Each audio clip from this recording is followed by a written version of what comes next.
Studio microphone. Hey everyone, thanks for being here today. Big news coming out of Washington. Republican lawmakers have just unveiled a new version of what some are calling the Big Beautiful Bill. On the surface, parts of it sound promising, but dig deeper, and there are some serious hidden twists. Today, I'm walking you through 5 surprising gotchas buried inside this bill, and trust me, the last one may leave you speechless. As we go through each point, you'll see actual screenshots from the bill, so you know this isn't speculation. It's straight from the source. Brain, let's dive in. Hospital 1. The Nursing Home Staffing Rule, Section 7113. If you or someone you love is in a nursing home, this one matters. The federal government was about to put a new rule in place that would require nursing homes to keep enough nurses and aides on staff 24/7, so residents wouldn't be left waiting for help. This section blocks that rule entirely.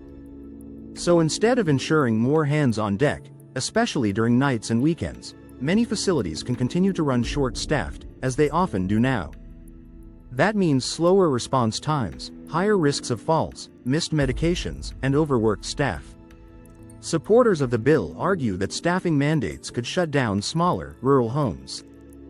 But critics say it's the residents and families who suffer. Without stronger standards, you're left doing the legwork, visiting more often, asking more questions, or even hiring extra help if you can afford it. So the question is this about saving small businesses, or cutting care for the most vulnerable? Let me know in the comments. Hospital 2. Medicaid Redetermination, Section 71107. If you or someone in your family depends on Medicaid, pay close attention to this one. Right now, most states check your eligibility once a year. It's already a challenge for many to stay organized and meet deadlines.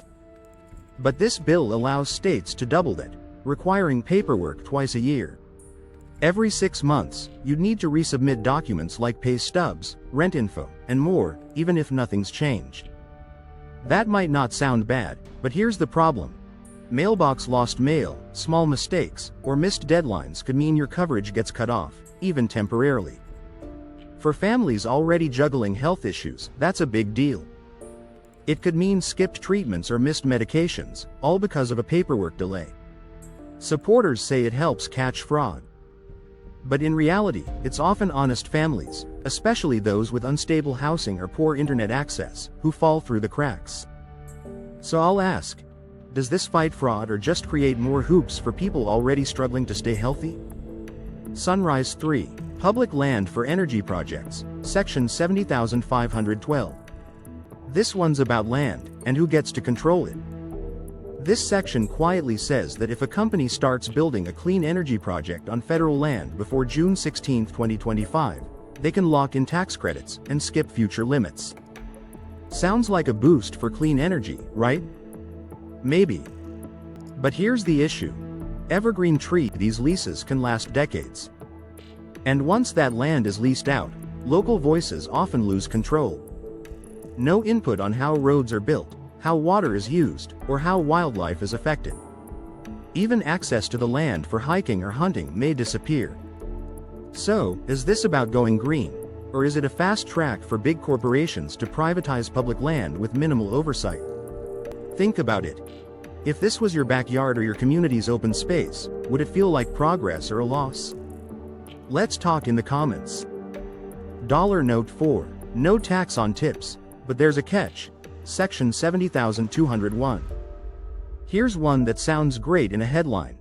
No tax on tips, but there's fine print you should know. Yes, this bill allows workers to deduct tips from their taxable income, but only up to $25,000 a year. If your income exceeds $150,000, or $300,000 jointly, you lose that benefit entirely. Oh, and it all expires after December 31, 2028. Not to mention, the IRS plans to monitor this closely, so any misreporting, even accidental, could trigger penalties. So really, it's not a permanent fix. It's a short-term, limited benefit with strings attached. What do you think? Helpful relief or a temporary PR stunt? Let's hear your thoughts. Balance scale. 5. Lawsuit funding just got harder. Section 7605. This one flew under the radar, but could have a major impact. If you ever need to sue a big company, maybe for an injury or a denied claim, and you can't afford a lawyer, a third-party funder can help front the costs in exchange for a cut of your winnings.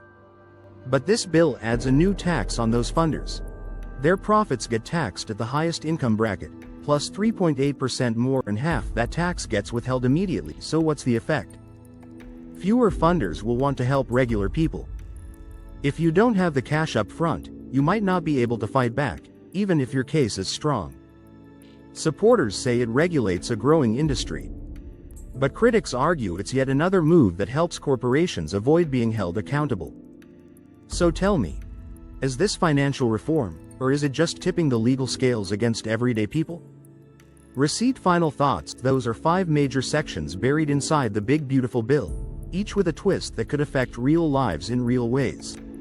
Some parts may sound good, but take a second look and you'll see how easily they could backfire. Speech balloon. Which one concerns you the most? Or do you think some of these trade-offs are justified? Drop a comment. I read every one, and this community always has powerful insights to share. Take care of yourselves. Stay informed. And I'll see you in the next video.